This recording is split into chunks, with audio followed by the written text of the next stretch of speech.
దేవుని పరిశుద్ధ నామమునకు మహిమ కలుగునుగాక. ఈ కార్యక్రమాన్ని వీక్షిస్తున్న ప్రతి ఒక్కరికి నేను పేరు పేరున వందనాలు చెల్లిస్తున్నాను.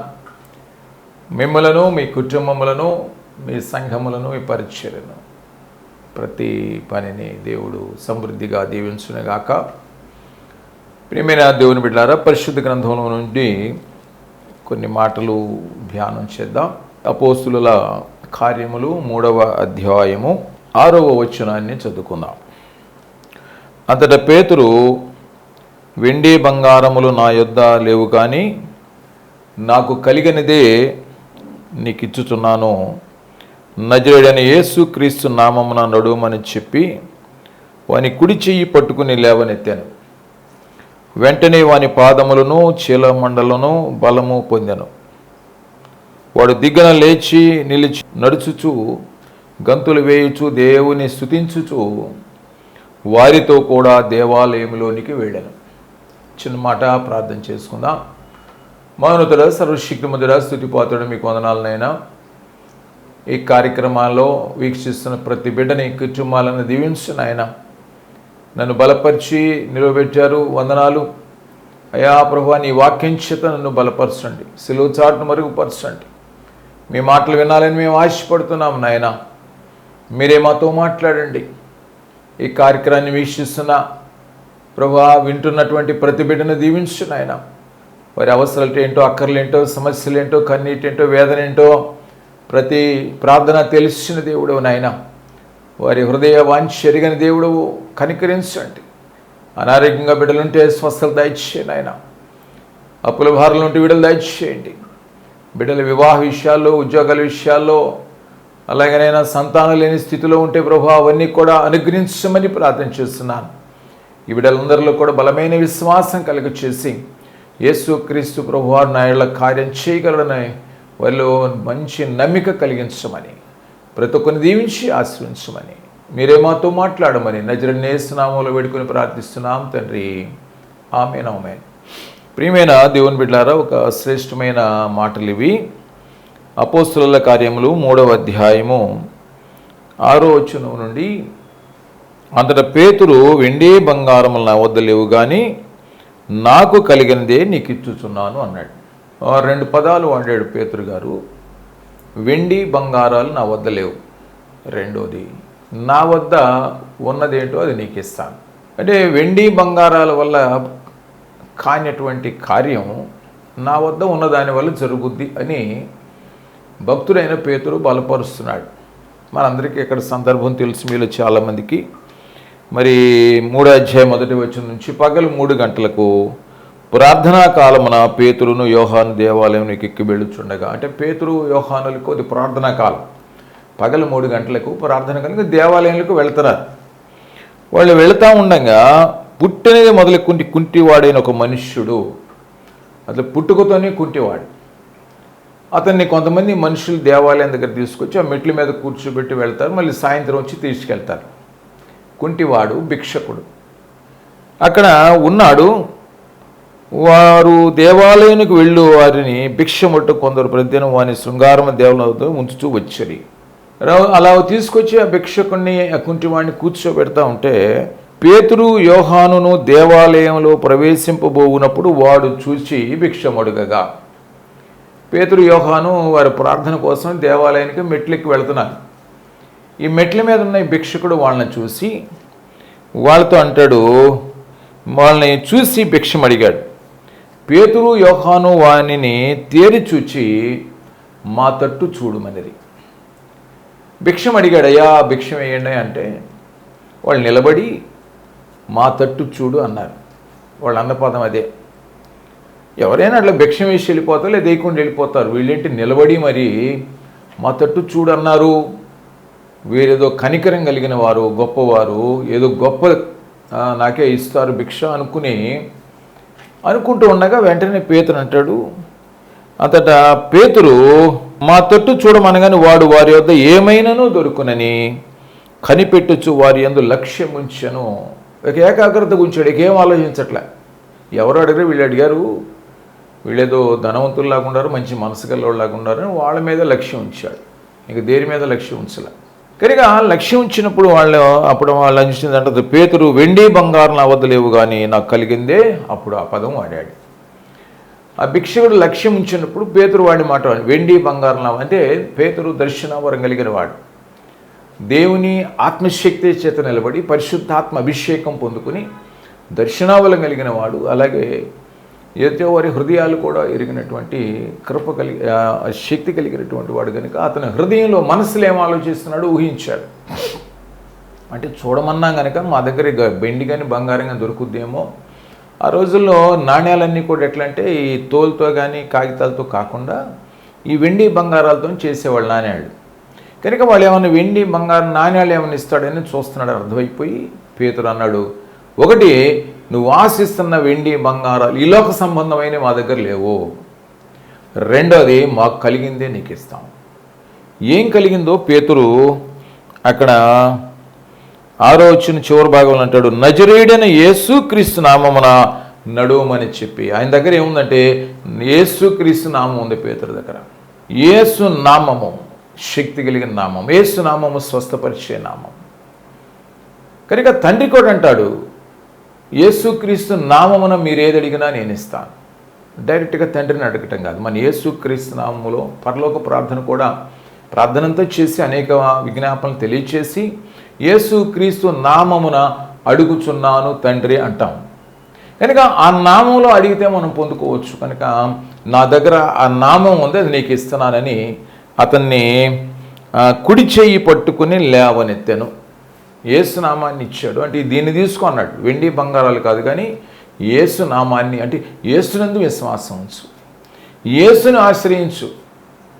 ఇప్పుడు నువ్వేందంటే ఆశపడ్డావు, లక్ష్యం ఉంచావు, నీ ఆశ తీర్చబడాలి అని అంటే మా వల్ల కాదు, మేము కలిగి ఉన్న యేసు నామాన్ని నీకు ఇస్తున్నామని అతన్ని ఎప్పుడైతే పట్టుకొని లేవనెత్తారో వెంటనే వాని పాదములు చీలమండలను బలము పొందెను. పేతురు పట్టుకోగానే అతను ఎప్పుడైతే యేసు నామం అన్నాడో నామాన్ని ఆశ్రయించాడు. చాలా ఇంపార్టెంట్. అంటే భిక్షకుడు వెండి బంగారం మీద దృష్టి తీసేసి యేసునామం మీద దృష్టి పెట్టాడు. ఎప్పుడైతే పేతురు భక్తుడు యేసునామాన్ని తీసుకొని చేయి పట్టుకున్నాడో విశ్వాసం యేసునామం మీద ఉంచాడు భిక్షకుడు, కుంటివాడు.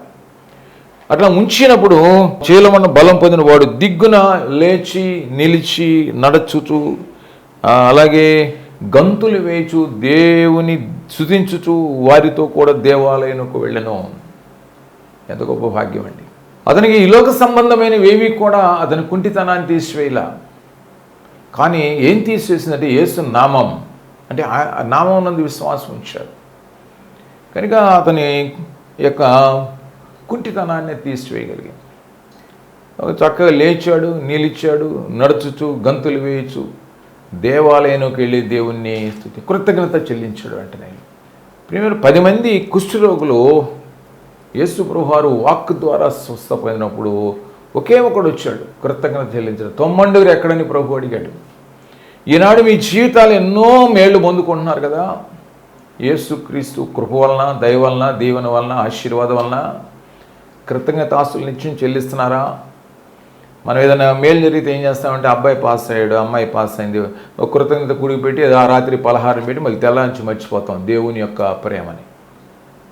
మన పాప మన బాబే ఏదో చెమట గార్చి బాగా కష్టపడి పాస్ అయ్యారని అనుకుంటాం. దేవుని దీవెన లేనిదే, దేవుని ప్రేమ లేనిదే, దేవుని ఆశీర్వాదం లేనిదే మన జీవితాలు ఏం జరగవండి.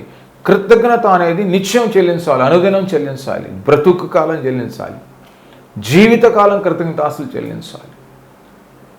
కనుక ఇతను దేవాలయాలకు వెళ్ళి దేవుని స్తుతించాడు. అది విషయం. లోకం మీద నువ్వు మనసు ఉంచొద్దు, యేసు మీద ఉంచని పేతురు తెలియజేశాడు. యేసు మీద ఉంచాడు, అద్భుతం పొందుకున్నాడు, దేవుని స్తుతిస్తూ దేవాలయంలోకి వెళ్ళాడండి. ప్రియమైన దేవుని బిడ్డలారా, కనుక వెండి బంగారాలు మన జీవితాల్లో కార్యాలు చేయవు, కానీ యేసు క్రీస్తు ప్రభు వారిని కలిగి ఉంటే, విశ్వసిస్తే.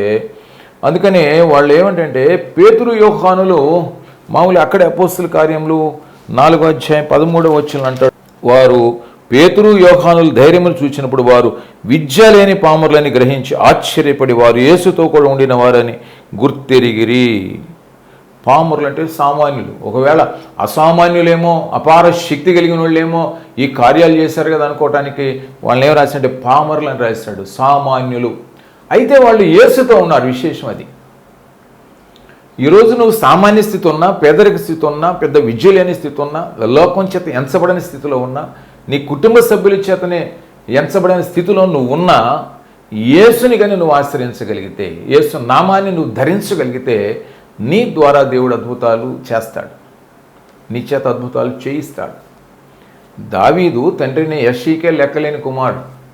సమూయేలు ప్రవక్త వచ్చి నీ కుమారులో కుమారుని దేవుడు అభిషేకించమన్నాడు, రాజుగా పిలువు అని అంటే కుమారులందరినీ పిలిచాడు కానీ దావీదుని పిలవలా.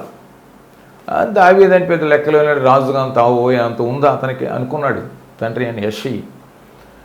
కానీ ప్రేమ దేవుడు దృష్టిలో ఉన్నాడు. కారణం ఏంటంటే దేవుని ఆశ్రయించిన వాడు దావీదు. సామాన్య స్థితిలో, గొర్రెలు కాసుకునే స్థితిలో, బాలుడుగా ఉన్న స్థితిలో, తల్లిదండ్రుల చేత కూడా లెక్కించని అన్నదాల చేత కూడా లెక్కించని స్థితిలో ఉన్న దావీదు సామాన్యమైనటువంటి వాడు. కానీ దేవునిని ఆశ్రయించిన వాడు, పాదాలు పట్టుకున్నట్టుగా దేవుడు హెచ్చించాడు. తైలపు కొమ్ముతో తైలం పోసి అభిషేకించాడు రాజుగా సమూయేలు ప్రవక్త దావీదుని. వీరు కూడా పామరులను రాశాడండి. నువ్వు కూడా ఒక ప్రియమైన దేవుని మీద నేను ఏముందిలే లోకంలో పెద్ద లేక అనుకోవద్దు. దేవుని పాదాలను పట్టుకోగలిగితే ఆయన నిన్ను హెచ్చేస్తాడు. ఆయన పాదాల దగ్గర నువ్వు వెళ్ళినప్పుడు ఏమవుతుందంటే నీ తల మీద ఆయన హస్తం ఉంచుతాడు. హస్తం ఉంచి నిన్ను లేవనెత్తి అద్భుత ఆశ్చర్యకరణ నీ ద్వారా చేయిస్తాడు. అందుకనే ప్రియమైన వాడు సామాన్యులని వాక్యంలో రాయబడింది. అట్లాగే వాళ్ళు అంతగా దేవుని చేత బలపరచబడానికి ఒక్క కారణం కూడా ఏంటంటే మత్తయి సువార్త 4వ అధ్యాయము 18-19 వచనాల్లో యేసు గలిలయ సముద్ర తీరం నడుచుండగా పేతురు అనబడిన సీమోను అతని సహోదరుని అంద్రియ అను ఇద్దరు సహోదరులు సముద్రంలో ఓడవేట్టు చూచాను. వారు జాలర్లు. ఇక్కడ సీమోను గురించి రాశాడు. పేతురు అనబడి సీమోను గురించి, నా వెంబడి రండి, నేను మిమ్మల్ని మనుషులు పట్టి జాలరుగా చేతున్న వారితో చెప్పాను. వెంటనే వారు తమ వలలు విడిచిపెట్టి ఆయన వెంబడించాడు. వాళ్ళు సామాన్యులే, కానీ సమస్తాన్ని విడిచి ప్రభువుని వెంబడించారు. ఏం ఆశించకుండా. అది నీ జీవితంలో కార్యాలు జరగాలన్నా నీ ద్వారా కార్యాలు. యాజకులు ప్రార్థన చేసినప్పుడే స్వస్థలు కాదు, విశ్వాసమైన నీవు ప్రార్థన చేసిన స్వస్థలు కలుగుతాయి. అంటే నీవు యేసునామాన్ని ధరిస్తే. జాలర్లే, సామాన్యులే యేసుతో ఉన్నారు కనుక వారి అభిషేకాన్ని, దేవుని అభిషేకం వాళ్ళు పొందుకొని, అందుకనే వాళ్ళు అన్నాడు వాళ్ళు వలలు విడిచిపెట్టి యేసుని వెంబడించారు సమస్తాన్ని. కనుక నీకు కూడా కార్యాలు జరగాలన్నా, నీ ద్వారా కార్యాలు జరగాలన్నా లోకాన్ని నువ్వు విడిచిపెట్టాలి. చాలామంది పడవల మీద 2 పడవలు, సిరికి దేవునికి దాసులుగా ఉండలేదు, దేనికో దానికి ఉండాలి. లోకంతో ఉంటా ఉండు. ప్రభు అన్నాడు మీరు మరణాన్ని కోరుకుంటారా, జీవం కూడా మీ ఇష్టం అన్నాడు. ఒకవేళ పాప విషయంలో జీవిస్తున్నా జీవించండి, నీతిగా జీవించండి. ఆ టైం వచ్చినప్పుడు కోత కోసేటప్పుడు అప్పుడు ఫిల్టర్ చేస్తాడు. కనుక ప్రభు ఏమంటున్నాడంటే ఆయనందు దేవుని భక్తిని, శక్తిని నువ్వు దేవుని నువ్వు భక్తి చేసినప్పుడు ఆయన శక్తిని పొందుకుంటావు. కనుక సామాన్యమైన వ్యక్తులు రాశాడు వీళ్ళ గురించి, కానీ వీరి ద్వారా యేసు కార్యాలు చేశాడు. ఈనాడు నిన్ను కూడా బలపరుస్తుంది. ఎందుకంటే నీ జీవితాల్లో కార్యాలు జరగాలన్నా, నీ బిడ్డల కార్యాలు జరగాలన్నా, దేవుని పక్షంగా నువ్వు నిలబడాలన్నా, ప్రియమైన బిడ్డ నువ్వు ఏ స్థితిలో ఉన్నా పర్వాలేదు, కానీ యేసు నామాన్ని నువ్వు ధరిస్తే కార్యాలు ప్రభు. అంతే తప్ప ఈ లోకంలో వెండి బంగారాలు నిన్నేమీ హెచ్చించలేవు. ఇది ప్రాముఖ్యమైన విషయం. కనుక ప్రియమైన దేవుని బిడ్డలారా, అక్కడ యేసు వాళ్ళతో ఉండటం వల్ల ఆ శక్తి వచ్చింది. అది గుర్తుపెట్టుకోవాలి. ఆయన రాశాడు అక్కడ, ఆయనను వెంబడించిరి, ఆయనతో వారు ఉండిరి, సమస్తాన్ని విడిచిపెట్టి. కానీ ఈరోజు చాలామంది ఏమనుకుంటున్నారంటే ధనమే సర్వస్వం అనుకుంటున్నారు, ధనంతో ఏదైనా చేయొచ్చు అనుకుంటున్నారు, ధనం వల్ల ఏ కార్యాలైనా మనం చేసేయచ్చు అని అనుకుంటున్నారు. కానీ ప్రియమైన బిడ్డలారా, ధనం కంటే, వెండి బంగారాల కంటే శ్రేష్టమైనది ఏంటంటే దేవుని జ్ఞానము, వివేచన. వాటికంటే శ్రేష్టమైన దేవుని జ్ఞానం. సొలొమోను ఏమడిగి జ్ఞానం అడిగాడు. అయ్యా నాకు ప్రజలందరినీ న్యాయం తీర్చడానికి, తన కోసం అడగలేదు, ప్రజల కోసం అడిగాడు, పరిపాలన కోసం అడిగాడు, న్యాయం కోసం అడిగాడు, ప్రజలు క్షేమంగా ఉండడం కోసం అడిగాడు. ఇతరుల కోసం నువ్వు అడిగావు కనుక సొలొమోను నువ్వు అడిగిన కోరిక నాకు చాలా నచ్చింది, కనుక నిన్ను జ్ఞానం వివేకాలే కాదు నీకు సర్వ సమృద్ధి కూడా ఇస్తానన్నాడు, సంపద కూడా. కనుక లోకాన్ని ఆశించకుండా మనం యేసుని ఆశించి ఆయన కానీ పట్టుకోగలిగి నిలబడగలిగితే మనల్ని జ్ఞానం చేత నింపి హెచ్చించటమే కాదు, ఈ లోకంలో మనకేం అవసరమో అవి కూడా ఇస్తాడు, తృప్తి పరుస్తాడు. మంచి గోధుమలతో నేను మిమ్మలను తృప్తి పరచదును అంటాడు, ప్రజలు అంటాడు. కనుక మనకు ఉన్న ఆస్తి అక్కడికి రాదు, ఇది గుర్తుపెట్టుకోవాలి. మనకున్న ఆస్తి ఒకరికి రాదు. సామెతల గ్రంథము 11 అంటాడు, ఉగ్రత దినమున ఆస్తి అక్కరకు రాదు.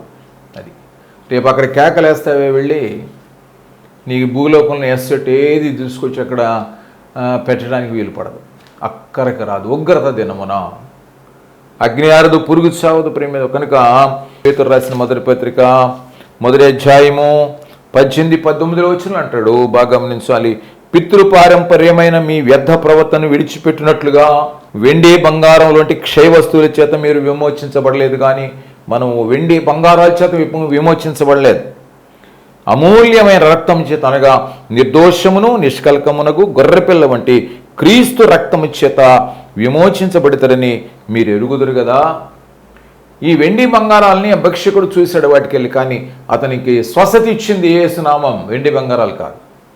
ఈనాడు చాలామంది ధనం కోసమని ప్రాకులాడుతున్నారు, ధనం ఉంటే చాలు అనుకుంటున్నారు. ధనం అనేది మనల్ని విమోచించలేదు. అందుకని అంటాడు, యేసు రక్తము మనల్ని విమోచించిందని మీరు ఎరుగుదురు కదా. వెండి బంగారాలు కాదు విమోచించింది. దీని సత్యాన్ని మనం తెలుసుకోవాలని ప్రభు అంటాడు. అట్లాగే తిమోతి రాసిన మొదటి పత్రిక 6:7 నుంచి చాలా చక్కనమైన మాటలు. మనం ఈ లోకంలోనికి ఏమీ తేలేదు, దీనిలో నుండి ఏమీ తీసుకొని పోలేము. సత్యం ఇది, తేలేదు తీసుకొని వెళ్ళాం, ఇది సత్యం, ఇది జ్ఞానం. దీనిలో నుండి ఏమి కాగా అన్న వస్త్రములు గలవారమై ఉండి వాటితో తృప్తి పొందుదుము. మనకేం కావాలంటే ఆహారం కావాలి, వస్త్రాలు కావాలి, వసతి కావాలి, వీటితో సాటిస్ఫై అవ్వండి అంటున్నాడు. తృప్తి పొందుదము. ధనవంతులకు అపేక్షించువారు శోధనలోను, ఉరిలోను, అవివేకయుక్తములను, హానికరములు అనేక దురాశల్లోనూ పడుదురు. కనుక ఇక్కడ భిక్షుడు వెండి బంగారాల కోసం చూశాడు, అవి కాదు, యేసు నామం నిన్ను స్వస్థపరుస్తు అని పేతురు ఇచ్చాడు. ఆ సత్యాన్ని మనకి ఇప్పుడు వర్తమానం ద్వారా దేవుడు తెలియచేస్తూ, మీరు ఒకవేళ ఈ లోకంలో ఉన్నటువంటి ఆస్తులు, ఒకవేళ అధికారాలు, లేదా నీ గొండి వెళ్ళినటువంటి ఆ ధనం, వీటి మీద ఆధారపడి అవి నిన్ను విమోచిస్తాయి అనుకుంటున్నావేమో, రేపు పరలోకంలో చేస్తాయి అనుకున్నావేమో, ఉగ్రత ధనాన్ని అడ్డం వచ్చి కాపాడుతాయి అనుకుంటున్నావేమో, కాపాడవని ఈరోజు వర్తమానం. ఎన్నాళ్ళు ఉంటామో తెలియదు. ఇక్కడ పరదేశంలో యాత్రికులం, పరలోకం మన పౌరస్థితి. ఈ సత్యం తెలియపరచబట్టగా ఈ టీవీల్లో కానీ మరో చోట కానీ వర్తమానాలు కానీ ఇవన్నీ కూడా ఆదివారాల ఆరాధనలో కానీ పబ్లిక్ మీటింగ్స్లో కానీ ఏమైనా దీనికోసమే. పరదేశంలో యాత్రికులం, ఎక్కువ కాలం ఇక్కడ ఉన్నాం. మనం ఇక్కడ ఏమి పోగేసినా ఇది మనల్ని విమోచించలేదు, పరలోకంలో తీసుకెళ్ళలేదు. ఉగ్రత దినం ఇది అక్కడికి రాదు ఆస్తి. కనుక ఈ లోకంలో మనం కార్యాలు జరగాలి, మన జీవితాల్లో స్వస్థత కలగాలి, అద్భుత ఆశ్చర్యకాలు జరగాలి, దీవెనలు ఆశీర్వాదాలు రావాలి, మంచిదే. కానీ విమోచించబడి పరలోక రాజ్యంలోకి వెళ్ళబడాలి. కనుక యేసు రక్తంలో మనం కడగబడాలి, ఇది సత్యం. అందుకని ఏమంటే మనము ఈ ధనవంతులు కూడా ఆపేక్షించువాడు. ధనాన్ని కూడా దేవుడు ఎందుకు ఇచ్చాడంటే ఒక మాట చెప్తున్నాడు, మీరు సుఖముగా జీవించు నిమిత్తము దేవుడు మీకు ధనం ఇచ్చాడు. కనుక ఇచ్చిన దేవుని ఆరాధించండి, కానీ ఇచ్చిన ధనాన్ని ఆరాధించొద్దు అన్నాడు వాక్యం. మీరు సుఖముగా జీవించినట్లు దేవుడు మీకు ధనాన్ని ఇచ్చాడు, ఇచ్చిన దేవుని ఆరాధించండి కానీ ఆ ధనాన్ని ఆరాధించు అంటాడు. మీ జీవితాల్లో ఆశీర్వాదాలు, సమాధానం, సంతోషం. సమాధానం అండి కోట్లాను కోట్ల ఆస్తి, విమోచన అండి కోటాను కోట్ల ఆస్తి. పాప నుంచి విమోచించబొట్ట పరలోక నిశ్చయించే ఒక ప్రాప్తి. అది సమాధానం ఎవరైతే ఉంటారో, తృప్తి కలిగిన వాడు సమాధానం కలిగి ఉంటాడు. అందుకని ఏమంటున్నట్టే మీరు తృప్తి పొంది ఉందమో కనుక శోధనలు, ఉరిలో, అవి హారిగా దురాశల్లో పడుతూ అటు మనుష్యులను నష్టములను నాశనములను ముంచివేయను. ఎందుకనగా ధనాపేక్ష సమస్తమైన కిడులకు మూలము. కొందరు వాటిని ఆశించి విశ్వాసం నుండి తొలగిపోయి నానా బాధలతో తమను తామే పొడుచుకుంటారు. ప్రియమైన బిడ్డరా, నష్టపోయారు. కనుక వెండి బంగారాలు ఆశించితే విమోచన రాలేదు, స్వస్థ రాలేదు, కానీ యేసు నామం స్వస్థపరిచింది. ఇది విషయం. లోకం మిమ్మల్ని ఏం దీవెనలు తేలేదు కానీ, ఆశీర్వాదాలు తేలేదు కానీ, యేసు క్రీస్తు ప్రభువారి మీకు ఆశీర్వాదాలు మీరు విశ్వాసం ఉంచినప్పుడు. అందుకని మనం ఏం చేయాలంటే అక్కడ దైవజనుడా నీవైతే 11 అంటాడు, వీటిని విసర్జించి, ధనాపేక్షను విసర్జించి ఏమంటున్నాడు, నీతిని, భక్తిని, విశ్వాసమును, ప్రేమను, ఓర్పును, సాత్వికమును సంపాదించుకున్నట్టుకు ప్రయాసపడు. దీని ప్రయాసపడమన్నాడు. అది కనుక ధనాపేక్ష కలిగి ఉండకుండా ఇవన్నీ కలిగి ఉండండి అని తెలియజేస్తాను. కనుక ప్రేమైనది కూడా కనుక మనము యేసుక్రీస్తుని ఎవరైతే ఆశ్రయిస్తారో వారు ఆశ్చర్యించబడతారు, స్వస్థపరచబడతారు, దీవించబడతారు, నిత్య జీవ ప్రాప్తి పొందుకుంటారు. అందుకని వెండి బంగారాలను మనం విమోచించవు. హగ్గై గ్రంథము 2:8 అంటాడు, ప్రభువే అంటాడు, వెండి నాది బంగారం నాది, వెండి నాది బంగారం నాది. అవి కావాలి నువ్వు అనుకున్నప్పుడు యేసు ప్రభువారిని కోరుకో.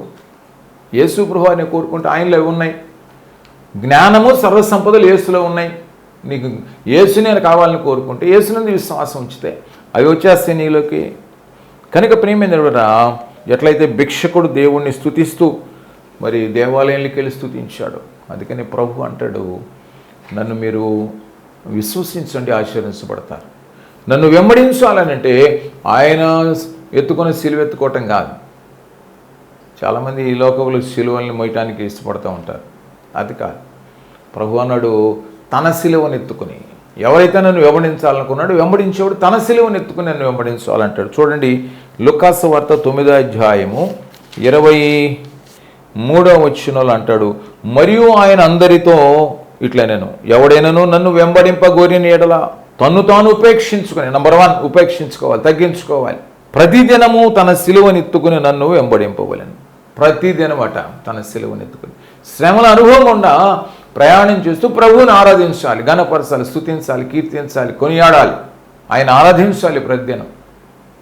చాలామంది వాళ్ళ ధనాన్ని ఆరాధిస్తుంటారు, పొలాలను ఆరాధిస్తుంటారు, వాళ్ళ ఇల్లు చూసుకొని ఆరాధిస్తుంటారు, వస్త్రాలు చూసుకొని, బంగారం చూసుకొని ఆరాధిస్తుంటారు, వాళ్ళ పిల్లలు చూసుకొని ఆరాధిస్తుంటారు. వాళ్ళే వాళ్ళకి విగ్రహాలు. ప్రభు అన్నాడు, నాకంటే మీరు దేన్ని ఎక్కువ ప్రేమించినా నాకు మీరు స్నేహితులు కాదంటాడు. ఈలోక స్నేహం దేవునితో వైరం. కనుక ప్రేమైన దేవుడున్నారా, కనుక చాలామంది ఏమనుకుంటారంటే, నాకున్న డబ్బు నాకు మోక్షం ఇస్తుంది అనుకుంటారు. చాలామంది కానుకలు కూడా వెళ్ళేస్తుంటారు. ఎక్కువ కానుకేసాను కాబట్టి నాకు ఎక్కువ మోక్షం అనుకుంటారు. కానుక వెయ్యాలి. ప్రభువే చెప్పాడు, దేవుని పని కొరకై మీరు కలిగిన కొలది ఇవ్వండి అన్నాడు, దశ్యం భాగాలు ఇవ్వండి అన్నాడు. కానీ మీ హృదయం బాగుండాలి, అది విషయం ప్రభు చెప్పేది. కనుక ఆ కానుకలు వేసాం కదా, ఇక ఇబ్బంది ఏం లేదులే, నాకు పుణ్యం వచ్చింది అనుకుంటారేమో.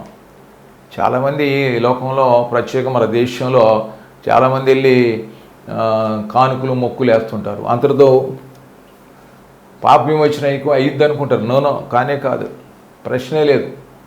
కానీ ప్రభు పనికి దేవుడి పని కోసం ఇవ్వమన్నాడు. కానీ నీ హృదయం శుద్ధిగా ఉండాలి, అది ప్రభు చెప్పేది.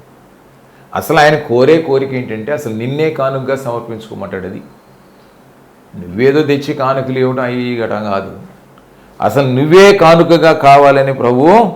కనుక వెండి బంగారాలు పరలోకాన్ని ఇవ్వలేవు, ఇది తెలుసుకోవాలి. అది యేసుక్రీస్తు మాత్రమే మనకు పరలోకాన్ని ఇవ్వగలరు. ఆయనే మార్గము, ఆయనే మార్గం. కనుక ప్రియమైనప్పుడున ఈ డబ్బుల ద్వారా మనం అనేక మందికి చేసామని దాని విమోచన రాదు. ప్రభు చెప్పాడు, ఆహారం లేక ఆహారం పెట్టమన్నాడు, నీరు ఇవ్వమన్నాడు, వస్త్రాలు ఇవ్వమన్నాడు, అనారోగ్యం ఉంటే పరామర్శించమన్నాడు, కష్టాలు ఉంటే ఆదుకోమన్నాడు, అవన్నీ చేయమన్నాడు. మంచిదే. అవి చేసినంత వల్ల పరలోకం రాదు. మారు మనసు అనుభవంతో, పాపక్ష అనుభవంతో యేసుక్రీస్తును బాప్తిసం పొందినప్పుడు, క్రీస్తు రక్తంలో కడగబడినప్పుడు, నీవు దేవుని ఆత్మ పొందుకున్నప్పుడు మాత్రమే పరలోకంలోకి వెళ్తావు. పరలోకం వెళ్ళిద్దరు నువ్వు చేసిన క్రియలని కూడా అక్కడ నీకేంటంటే పరలోకంలో ధనంగా సమకూర్చబడతాయి. కరీటాలు, బహుమానాలు చెవు, నువ్వు అక్కడ దీవెనకరంగా ప్రభువుతో ఉంటావు సంతోషంగా. ఇవన్నీ. కానీ మెయిన్ ఏంటంటే నువ్వు విమోచించబడాలి. విమోచన అంటే యేసు రక్తం ద్వారానే, యేసునందు విశ్వాసం ఉంచినప్పుడు మాత్రమే. కనుక ప్రియమైనవాడురా, మరి డబ్బులతో మనం ఏమైనా విమోచన చేసుకోవాలనుకుంటే మనకు ఒక సందర్భం మీకు జ్ఞాపం చేస్తాను. అపోస్తుల కార్యంలోనే 8వ అధ్యాయంలో 17వ వచనంలో అక్కడ సీమోను అనే అతను ఒక అతను ఉన్నాడు. అక్కడ నుంచి, అప్పుడు పేతురు యోహానును వారి మీద చేతులుంచగా వారు పరిశుద్ధాత్మను పొందిరి. వారు దేవుని ఆత్మచేత నింపబడ్డవారు కనుక, దేవుని ప్రత్యక్షతలు కలిగిన వారు కనుక, అభిషేకించబడిన వారికి వాళ్ళు చేతులు పెట్టినప్పుడు కొంతమందికి స్వస్థలు కలిగినాయి. కనుక యేసుక్రీస్తు ప్రభువారు కూడా అన్నాడు, మీరు పామరులుగా ఉన్నా, సామాన్య జనులుగా ఉన్నా, దేవుని ఆత్మచేత నింపబడ్డప్పుడు, దేవుని బిడ్డలుగా, దేవుని విశ్వాసం బిడ్డలు వచ్చినప్పుడు ప్రభు అన్నాడు, మీరు నాకంటే గొప్ప కార్యాలు చేస్తారన్నాడు. యేసుప్రభు వారు వస్త్రశంగు ముట్టుకుంటే స్వస్థత కలిగింది. పేతురు నడిచి వెళ్తుంటే నీడబడితే స్వస్థత, అంతకంటే అద్భుతం జరిగింది. మీరు నాకంటే అద్భుత కార్యాలు చేస్తారు అన్నాడు. కనుక ఇక్కడ కూడా వాళ్ళు చేతులు పెట్టి ప్రార్థన చేసినప్పుడు అక్కడ జరిగింది ఏంటంటే పరిశుద్ధాత్మను పొందుకున్నారంట. అభిషేకం కలిగిన దేవుని సేవకులు ప్రార్థన చేసినప్పుడు పరిశుద్ధాత్మను పొందుకుంటారు, స్వస్థత కలుగుతాయి, అంధకార శక్తులు విడుదలవుతాయి, అద్భుత ఆశ్చర్యకార్యాలు జరుగుతాయి. ఇక్కడ వీళ్ళు పేతురు యోహానులో వాళ్ళు మరి చేతులుంచి ప్రార్థన చేసిన పరిశుద్ధాత్మను అపోస్తలుల చేతులు ఉండటం వలన పరిశుద్ధాత్మ అనుగ్రహింపబడిన సీమోను చూసి, గారడి సీమోను అంటారు ఇతను. వీళ్ళు ఎప్పుడైతే అపోస్తలులు చేతులు పెట్టినప్పుడు స్వస్థత కలిగి పరిశుద్ధాత్మ నింపబడ్డారో చూశాడు. ఈ గారడి సీమోను ఏమన్నా అంటే, నేను కొన్ని డబ్బులు ఇస్తాను, ఆ దేవుని వరాన్ని నాకు ఇవ్వండి అని అడిగాడు. నేను కూడా చేతులు పెట్టినప్పుడు స్వస్థత కలిగేటువంటి వరాన్ని నాకు ఇవ్వండి అని నేను డబ్బులు ఇస్తాను అని అడిగాడు. వారి ఎదుటి ద్రవ్యం పెట్టి నేనెవరి మీద చేతులు ఉంచుతున్నో వాడు పరిశుద్ధాత్మను పొందినట్టు ఈ అధికారం నాకు ఇయ్యుడు అని అడిగాను. అందుకు పేతురు, నీవు ద్రవ్యమిచ్చి దేవుని వరమును సంపాదించుకొని తలంచుకున్నందున నీ వెండి నీతో కూడా నశించునుగాక. అసలు పరిశుద్ధాత్మ అవతల వ్యక్తి నింపబడాలంటే చేతులు పెట్టి అతనిలో పరిశుద్ధాత్మ ఉండాలి, ఆత్మచ్యత నింపబడి ఉండాలి. కనుక ద్రవ్యం ద్వారా వచ్చేది కాదు, దేవుని కృప వలన వచ్చేది. దేవుని వరాన్ని డబ్బుతో కొనాలంటే కాదు, ఇంకా డబ్బు వలన నీకు ఏది కూడా సంపాదించుకోలేని యేసు నామం వలన, యేసు విశ్వాసం వచ్చటం వలన నువ్వు దేవుని శక్తిని నువ్వు పొందుకోగలవు, అనేకులకు ఆశీర్వాదకరంగా నువ్వు ఉండగలవు. కనుక ప్రియమైనదిరా, మనం గమనించాల్సింది ఏంటంటే, ఒకటి క్రీస్తుని కలిగి ఉండకపోతే మనం దేనికి మనం ప్రయోజనకరంగా ఒట్టి వాళ్ళని. 4 విషయాలు. ఒకటి, క్రీస్తుని కలిగి ఉండకపోతే ఒట్టివారే. నువ్వు ఎన్నెన్న కలిగి ఉండు, వెండి బంగారు కలిగి ఉండు, ఆస్తి ఐశ్వర్యాలు కలిగి ఉండు, పొలాలు కలిగి ఉండు, మెద్దలు కలిగి ఉండు, వస్త్రాలు కలిగి ఉండు, అధికారం ఏదన్నా ఉండు, క్రీస్తుని కలిగి ఉండకపోతే ఒట్టివారమే. ఆ భిక్షకుడు వెండి బంగారం కూడా చూశాడు, కానీ పేతురు యేసునామాన్ని ఇచ్చాడు. నామాన్ని ధరించిన తర్వాత, విశ్వాసం ఇచ్చిన తర్వాత యేసు నామం స్వస్థపరిచింది, వెండి బంగారాలు కాదు. కనుక యేసుక్రీస్తు లేకుండా నీకేమున్నా నువ్వు ఒట్టివాడివే. 2, నీకు ఆస్తి కావాలని యేసుని ఎప్పుడు వెంబడించకూడదు. ఆస్తి కావాలని ఎప్పుడు వెంబడించకూడదు, యేసే కావాలని వెంబడించాలి. ఆయనంటే చాలు, జ్ఞానం సర్వసంపదలు నీ దగ్గర ఉంటాయి, సమాధానం ఉంటుంది. 3, వెండి బంగారం వలన పాపక్షమాపణ దొరకదు.